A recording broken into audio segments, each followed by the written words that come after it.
One विभागाची मोठी कारवाई। एकूण 13 लाख रुपयांचा सागवानी लाकडासह मुद्देमाल जप्त। आज दिनांक 6 जानेवारी रोज सोमवारला सडक-अर्जुनी वन परिक्षेत्रांतर्गत गुप्त माहितीच्या आधारे परिक्षेत्रातील कर्मचाऱ्यांची 3 ते 4 पथके तयार करून वेगवेगळ्या ठिकाणावर त्यावर पाळत ठेवली। तेव्हा एक महिंद्रा बोलेरो पिकअप वाहन क्रमांक MS40BG 3801 हा रंग निळा पांढऱ्या रंगाचे नागपूरकडे गेल्याचे तिच्या फुटाळा येथे पाठलाग करून ते वाहन पकडण्यात आले।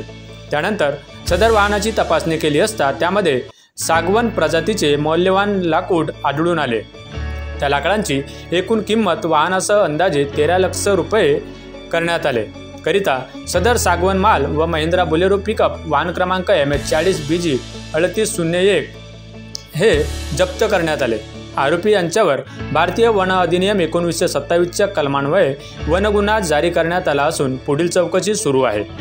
सदर प्रकरणाची कारवाई मिथुन तरोणे वन परिक्षेत्र अधिकारी सडक-अर्जुनी, कुमारी BB रहिले क्षेत्र सहाय्यक सेंडा, श्री SK पटले क्षेत्र सहाय्यक कोमारा, VR ब्राह्मणकर वर सेंडा, शालू मेंढे वनरक्षक पांढरवाणी, PM पटले वनरक्षक मुकेश चव्हाण, PB हत्तीमारे वनरक्षक डुगीपाल, श्री DD माहुरे वनरक्षक कोयलारी, कुमारी TR भेलावे, समीर बनसोड वाहन चालक, विपुल सहारे, किशोर बडवाई यांनी सहकार्य केले। सदर प्रकरणाची चौकशी वन परिक्षेत्र अधिकारी सडक-अर्जुनी, सहाय्यक वनसंरक्षक रोजगार हमी योजना व वन्यजीव गोंदिया तसेच माननीय उपवनसंरक्षक गोंदिया वन विभाग गोंदिया यांच्या मार्गदर्शनात करण्यात येत आहे।